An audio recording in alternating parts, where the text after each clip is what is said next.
माधव कुंज बिहारी।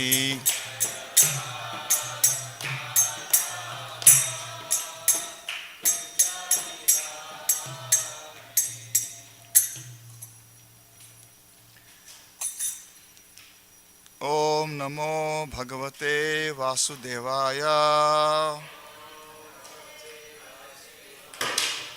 ओम नमो भगवते वासुदेवाय।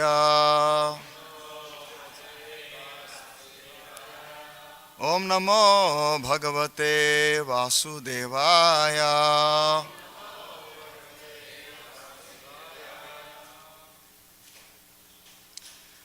Reading from Canto 1, Srimad Bhagavatam, Chapter 11, text is 3.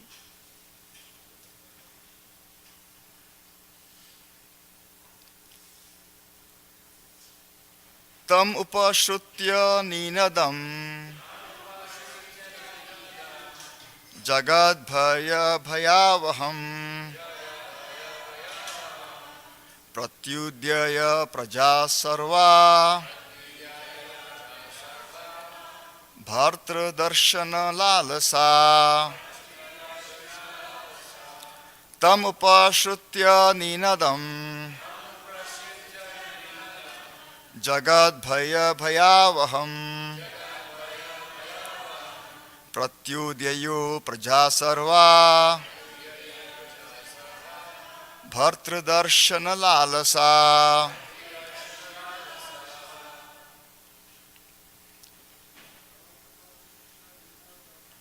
Tam upashrutya ninadam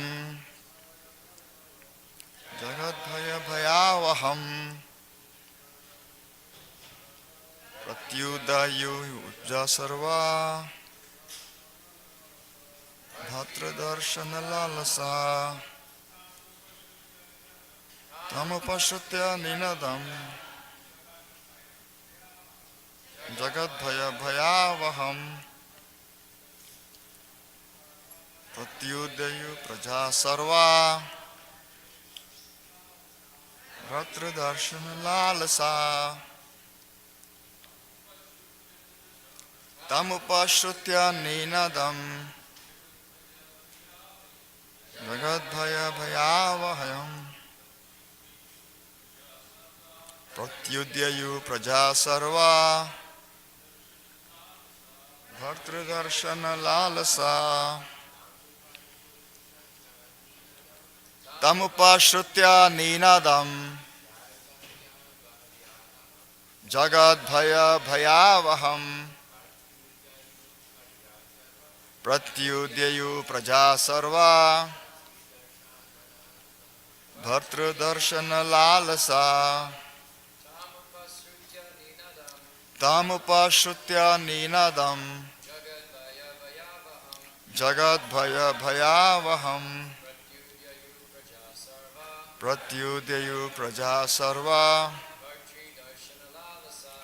bhartra darshana lalasa. Tam upashrutya ninadam jagad bhaya bhayavaham pratyudyayo praja sarva bhartra darshana lalasa. Matis.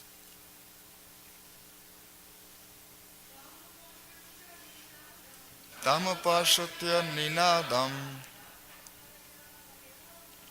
jagad bhaya bhayavaham pratyudyayo praja sarva bhartra darshana lalasa. Tam upashrutya ninadam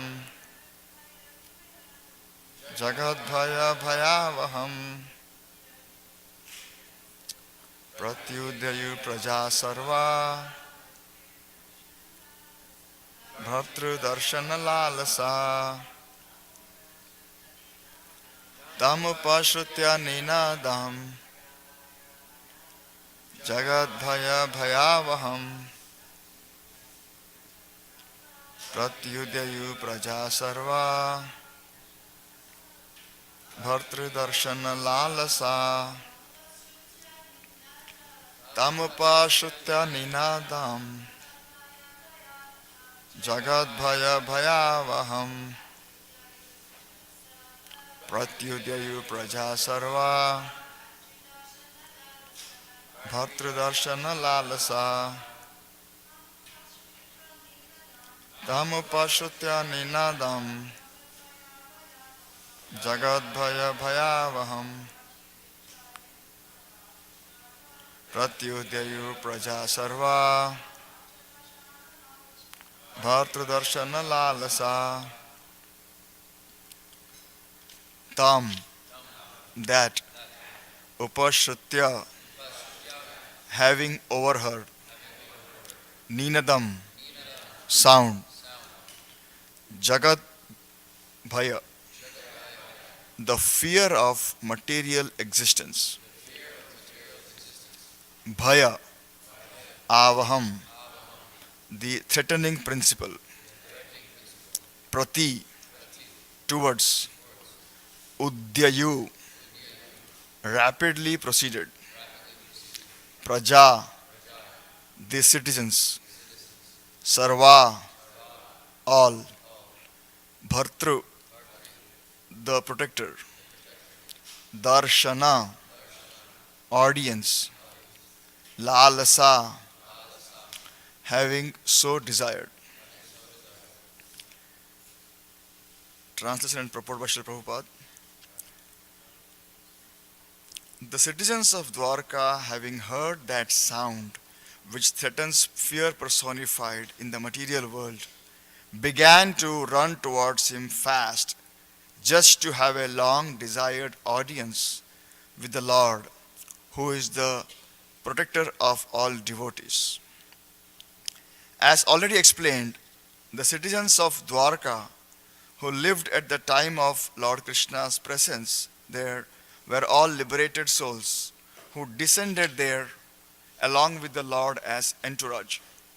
All were very anxious to have an audience with the Lord, although because of spiritual contact they were never separated from the Lord. Just as the gopis at Vrindavan used to think of Krishna while he was away from the village for cowherding engagements, the citizens of Dwarka were all immersed in thought of the Lord while he was away from Dwarka to attend the battle of Kurukshetra. Some distinguished fiction writer in Bengal concluded that the Krishna of Vrindavan, that of Mathura, and that of Dwarka were different personalities. Historically, there is no truth in this conclusion. The Krishna of Kurukshetra and the Krishna of Dwarka are one and the same personality. The citizens of Dwarka were thus in a state of melancholy due to the Lord's absence from the transcendental city, as much as we are put in a state of melancholy at night because of the absence of the sun. The sound heralded by Lord Krishna was something like the heralding of the sunrise in the morning. So all the citizens of Dwarka awoke from a state of slumber because of the sunrise of Krishna, and they all hastened towards him just to have an audience. The devotees of the Lord know no one else as protector. The sound of the Lord is identical with the Lord, as we have tried to explain by the non-dual position of the Lord. The material existence of our present status is full of fear. Out of the four problems of material existence, namely the food problem, the shelter problem, the fear problem, and the mating problem, the fear problem gives us more trouble than others. We are always fearful due to our ignorance of the next problem. The whole material existence is full of problems, and thus the fear problem is always prominent. This is due to our association with the illusory energy of the Lord, known as Maya or external energy. Yet all fear is vanished as soon as there is the sound of the Lord, represented by His holy name as it was sounded by Lord Sri Chaitanya Mahaprabhu in the following 16 words. Hare Krishna, Krishna Krishna, Hare Hare, Hare Ram, Ram Ram, Hare Hare. We can take advantage of these sounds and be free from all threatening problems of material existence. Om Jnana Timirandhasya Jnananjana Shalakaya Chakshurunmilitam Yena Tasmai Shri Gurave Namaha Shri Chaitanya Manobhishtam Sthapitam Yena Bhutale Swayam Rupa Kadamayyam Dadati Swapadantikam Vandeham Shri Guru Shri Yuta Padakamalam Shri Gurun Vaishnavamscha Shri Rupam Sagrajatam Sahagana Lalitam Vishakham Vitamscha He Krishna Karuna Sindhu Dina Bandhu Jagatpate Gopesha Gopika Kanta Radha Kanta Namostute Tapta Kanchana Gaurangi Radhe Vrindavaneshwari Vrishabhanu Sute Devi Pranamami Hari Priye Vancha kalpatarubhyascha kripa sindhubhya evacha patitanam pavanebhyo vaishnavebhyo namo namaha Shri Krishna Chaitanya Prabhu Nityananda Shri Advaita Gadadhara Shivasadi Gaura Bhakta Vrinda Hare Krishna Krishna Krishna Hare Hare Hare Rama, Rama Rama, Hare Hare.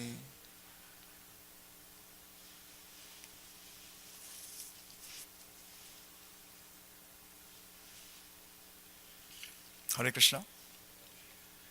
So this verse is a continuation of the previous two verses where we are discussing how Sri Dwarkadhish, Lord Krishna, is returning back to Dwarka.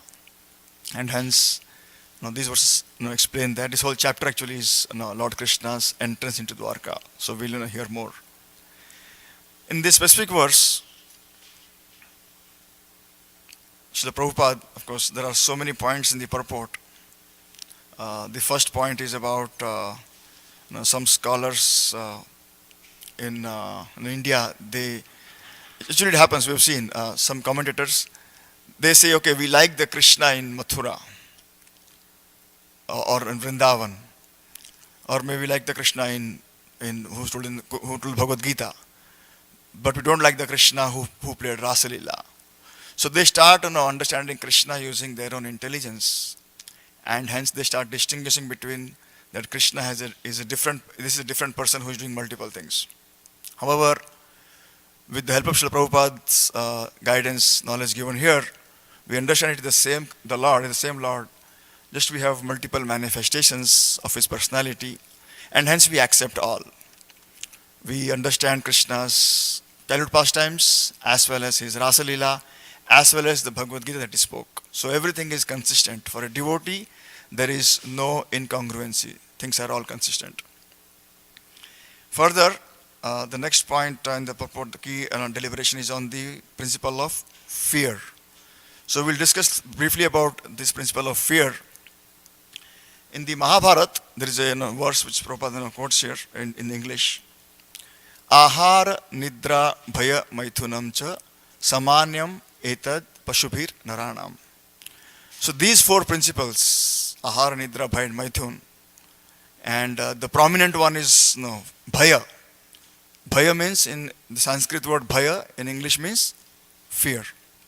So Prabhupada mentions in the purport that out of these four, the fear principle is the most prominent, and hence we understand that these four are common amongst humans as well as animals, and this is quoted by the Mahabharata, and we have to understand in Bhagavad Gita, Krishna in the 16th chapter actually brings up as the first quality required. Abhayam Sattvam Samshuddhir. So the principle of Abhaya, which is the opposite of Bhaya. Bhaya means fear, and Abhaya means fearlessness, the absence of fear, Abhaya. So in the 16th chapter, Krishna mentions that as the first quality among the multiple divine qualities required for a devotee. One key aspect, the first one is Abhaya. So we understand that through the practice of Krishna consciousness, we go from a stage of Bhaya to Abhaya. In fact, I read somewhere, fear is a dark room where negatives develop. So basically, fear is a negative quality. It is not something which one should cultivate. And fear generally also means multiple related words like stress, anxiety, worry, concern. So all these are related in the same family of the fear, all the negative emotions. And they actually come from the mind. There is, in fact, there was a statistics, a study was done. They found that around 60% of our fear actually has no basis. 20% is of the past. We have worries of the past, from the past. We can't do anything about it. It's all the past. 10% is things beyond our control. 5% is coming from people whom we cannot influence. So we have remaining 5 more percentage, which actually has some basis and we can do something about it. But then we are so much preoccupied with the remaining 95 percentage that we do not actually spend good time dealing with the real 5 percentage. So that's kind of the way the mind tricks us. There is one more, somebody gave an acronym for fear as false evidence appearing real, FEAR. So pretty much majority of the times you find that fear is caused by like our mind, and here Krishna, as Prabhupada says here, by the illusory energy. Now there is a small story to kind of elaborate this point. Once there was one villager who used to actually go from one village to the other, and on his way he used to pass through a forest. And he used to since it was a long journey, he used to take rest. So one day he was resting under a tree, and he was kind of sleeping, and then he suddenly finds something, basically a snake bites him. Snake is near the hole in the tree. A snake bites him. So then he suddenly gets up. Oh, what happened? And then the snake somehow disappears into the hole, but what stays, he sees a mouse. A mouse is also moving around. He sees the mouse. He thinks, oh, the mouse bit me. Dismiss it, forget it. He again sleeps. And then he goes after that. After a few days, again he's traveling the same journey. He again takes rest under the tree. And this time actually a mouse bites him. So he again gets up. Oh, what happened? And this time actually he sees the snake. The mouse goes away and he sees the snake. And suddenly at the moment he is full with palpitations and perspirations, and he dies. So what killed him? Was it the bite or it was the fear? It was fear. When the snake bit him, he didn't die, but the mouse bit him, he thought it was a snake. And just the fear, just because of the fear principle, he actually died. There's actually one more story. His Holiness Sachidanand Swami actually tells this. And probably this is a real story, I think happened in his experience. He says there's one person who was working in a train, and there is a one coach of the train where they have like cool storage, just like we have in our kitchen. There's a big full room of cold, which is cool storage, refrigerator. So this was a big room there in the train, full coach, and so this person goes to do something, take some things out. Now by mistake, somebody else comes, and the door gets locked. Now this door cannot be opened from the inside. It is like locked from the outside. So then this person, he gets trapped in that cool, the refrigerator. Now he knows that now I am trapped here. This is already night. Only in the morning someone will come. So I have around 7 to 8 hours where I will be in this cold. So I'm going to die. So out of this fear, he actually, next morning, they come and open the door for the regular activities and they find him dead. Now they're surprised. Now why they're surprised? Actually that night there was a power failure for pretty much, almost the entire night. So when he went there, probably there was some cold, but after that there was no power. There was no power to keep it cold. But he had this fear that, oh my God, I am trapped here. Now nobody can save me. For the whole night I'll be here and I'll be died. And again, because of the fear principle, we find that even though it was all, there was no power, there was no cooling effect, still this person died, and hence, they were kind of surprised. So the key point is that fear is all pervading. Of course, it doesn't mean that we are always panicking, but the state of fear is not healthy, and one should figure out how to come out of the state of fear through the practice of Krishna consciousness. There is, verses mentioned. There's one nice verse actually, one Sanskrit poet has written. It says, Bhoge roga bhayam, kule chuti bhayam. So again, we hear this word bhaya multiple times here. Bhoge roga bhayam, kule chuti bhayam, vitte nirpala bhayam, mane dainya bhayam. So there are multiple types of fear for multiple categories of people. Bale ripu bhayam and rupe jaraya bhayam. Bhoge roga bhayam. So a person who is bhoga, who is a bhogi? A person who is attached to sense gratification. So if you are attached to sense gratification, you are always worried that I will be diseased. Roga means disease. So especially, let's take a simple example of eating, right? If you are used to eating nice foods, then you are always worried, will I get stomach upset, or will I get diabetes, then I can't eat sweets. So this kind of fear is always there. In fact, there was once mention of one like a big industrialist in India. He was kind of he found by a disease. So even though he was so rich, he had so much money, but what he could eat was just some soup, barley soup. That's all. So even though there is so much of wealth available, you have access to eat so much foodstuffs, but you just can't eat because you are rogi. You are having this disease. So somebody who is attached to bhoga, of course, in many forms. Disease can come in many forms, and hence that is a deterrent. That is the bhaya, that is the fear a bhogi always has. Kule chuti bhayam. Somebody who is attached to the high family lineage. A lot of people are proud, right? Yes, I come from a great family. This is my lineage. This is my history. So what is the fear they have? Chuti means downfall or decline. So that is their fear.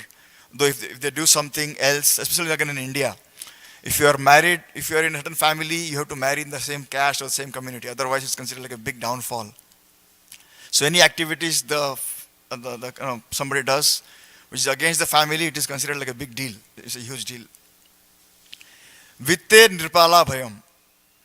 So somebody who has wealth, what is the constant anxiety? That someone will take my money.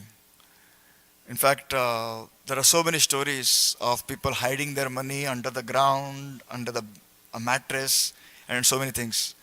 So a person who is actually having too much money cannot sleep peacefully, they say, right? So vitte nirpala bhayam, mane dainya bhayam. Somebody who is famous, he's always worried that, he's always in the constant fear that, oh, will my reputation go down? In the Bhagavad Gita, Krishna says, what is it? Dishonor is worse than death. So similarly, we know that somebody who is attached to the reputation, they have to work constantly to keep that reputation alive. So they have to live up to their expectations. Bale ripu bhayam.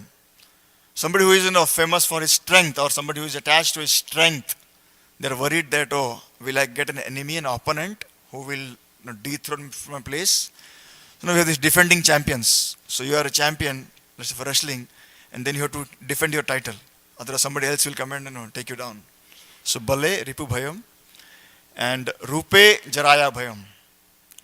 One who is attached to his beauty, his or her beauty. What is the fear? Old age. Jara. Jara means old age. So if you're attached to rupa, external beauty, then you're always constant anxiety that, oh, will I grow old? Will I have wrinkles on my face when I grow old? That fear is there. People who are in their youth, they don't realize this. But as you grow older, we realize, so my hair is going away from here, and hair is going gray. So I'm at my mid 40s, so I can kind of experience that. One goes through. And of course, the whole cosmetic industry is based on this principle of fear of becoming old and losing external beauty. So we find that this fear principle is there, all pervading.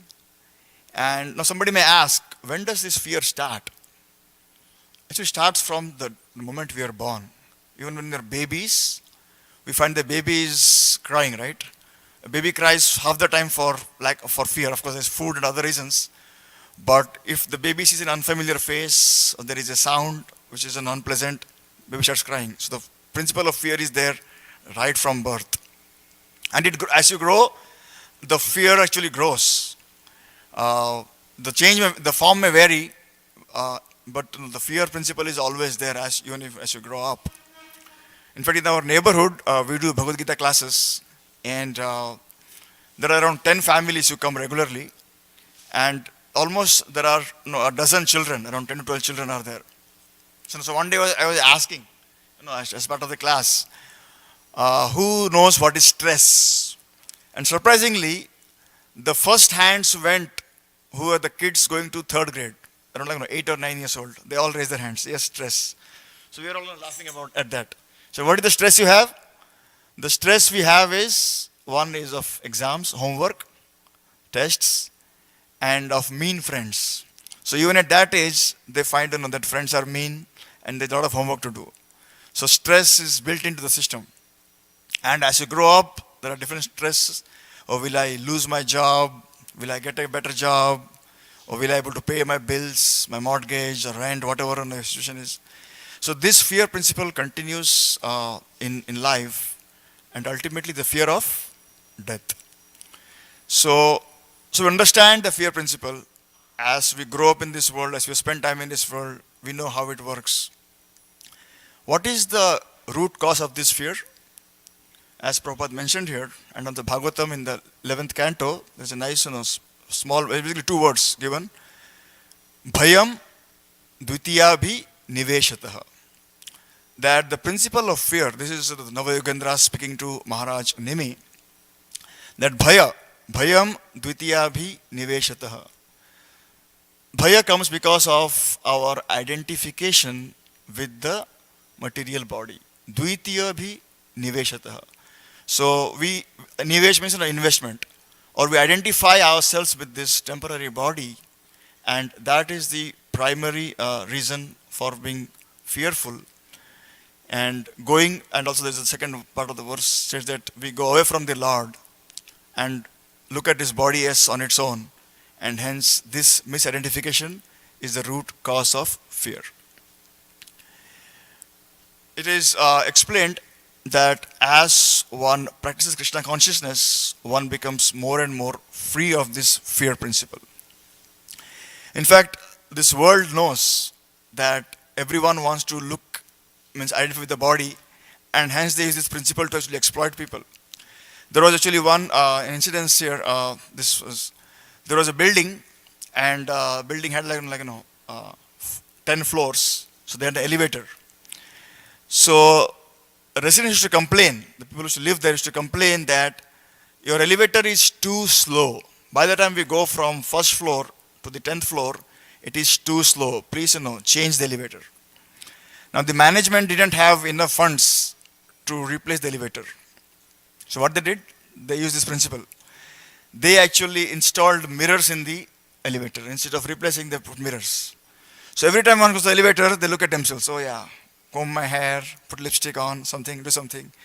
So then, since they know that everyone wants to be identifying with the body, after a few months, the complaint came, oh, the elevator is too slow. Too fast. Can you slow it down? We don't get enough time to get ready in the elevator. So this whole principle of misidentifying with the body is there. It is there at all stages, at all levels. And hence the Srimad Bhagavatam kind of provides shelter to us. There's a nice verse in the Srimad Bhagavatam in the first canto. Yasyam vai shriyamanayam Krishna parama purushe bhaktir utpadyate pumsa shoka moha bhayapaha.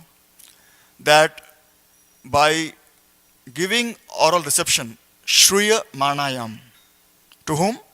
Krishna parama purushe.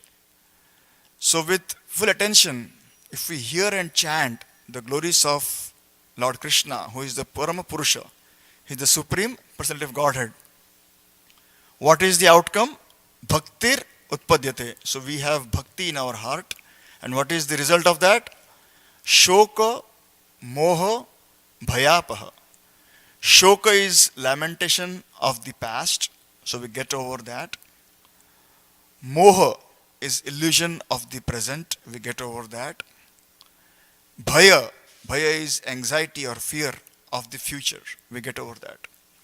So to get rid of shoka of the past, moha of the present, and bhaya of the future, the recommendation is to hear and chant the glories of Krishna. And of course here, Srila Prabhupada also mentions here, the Lord's sound is in form of his holy names, Hare Krishna, Krishna Krishna, Hare Hare, Hare Ram, Ram Ram, Hare Hare. So with these sound vibrations, we can actually give ourselves that shield away from fear. This shield not only prevents us from the fearful of living, also the fearful situation of death.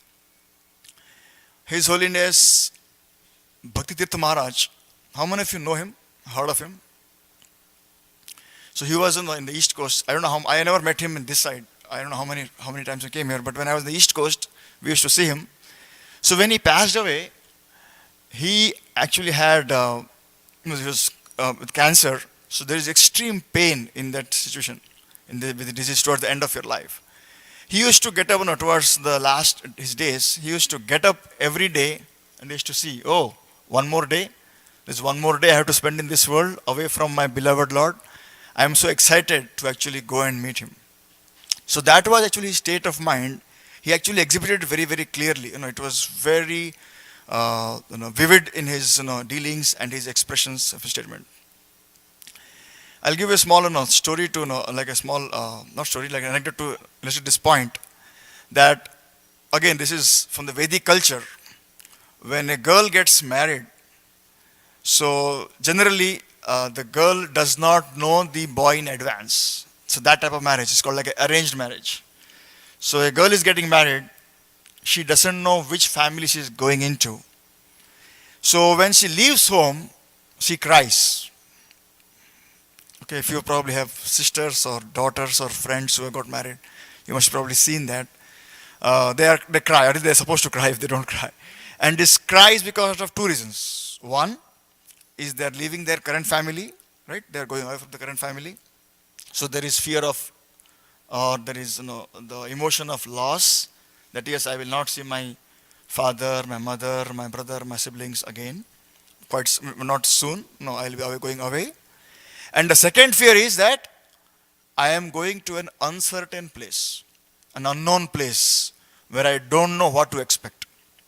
So this is because typically, sometimes marriages happens when you don't even see. The boy and the girl have never met. It's only the parents who fix it. So that's one type of, sometimes you see only for a couple of hours, you have one audience and then you get married. So this anxiety of what to expect is there in the next home. And hence the two reasons why she cries.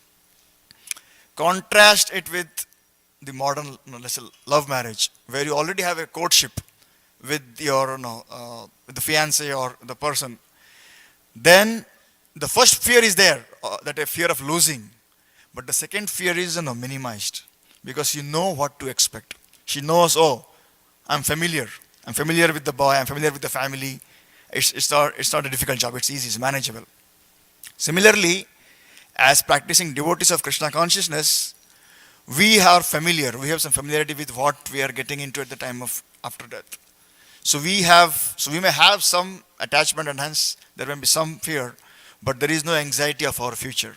we are guaranteed that yes, we are going to the right destination.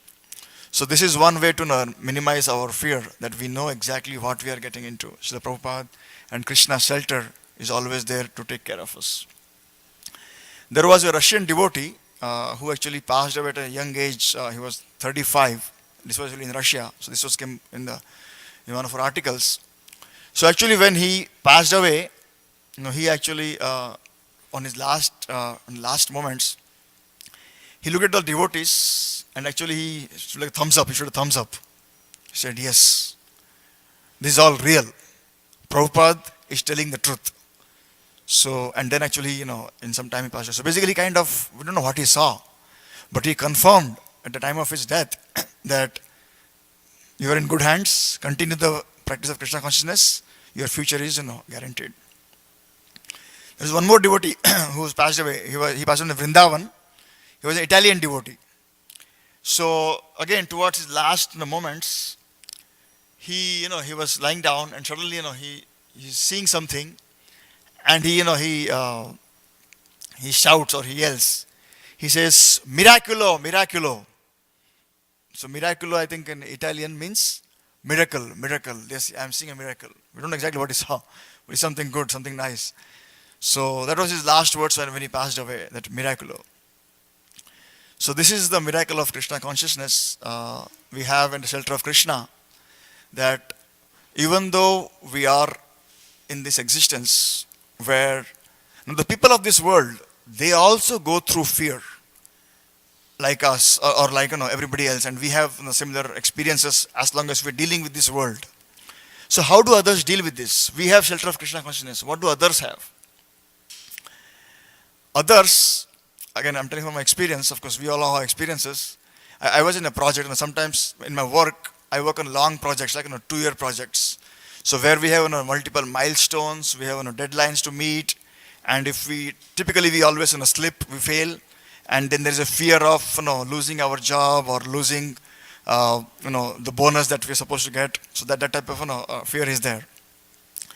So when we are in these big projects, typically almost once a week, every week they will have a party. We'll go and drink, go to the bar and relax, wind down. So I don't go to any of those things. So every time they'll ask me, "So Govind, how do you manage? How do you take care of yourself with so much stress?" So my colleague used to tell me, she says, "Every day, unless I get a glass of wine, I cannot sleep because there is so much stress in this project." So there's so much stress throughout our life. So instead of, what do karmis do? When they are happy, they celebrate glass of wine. When they are sad, they de-stress glass of wine. And what do devotees do? When we are happy, we celebrate by chanting the holy names. Hare Krishna, Krishna Krishna, Hare Hare, Hare Ram, Ram Ram, Hare Hare. And when we are in stress, again we chant. So chanting is our solution. So this way we find that we have actually a great support system to help us navigate in this world of material existence, and ultimately to prepare us for the ultimate destination, the ultimate fearful situation, death. Thank you very much. Hare Krishna. Are there any questions or any comments? Thank you. ग्रंथराज Shrimad Bhagavatam की जय, श्रील प्रभुपाद की जय.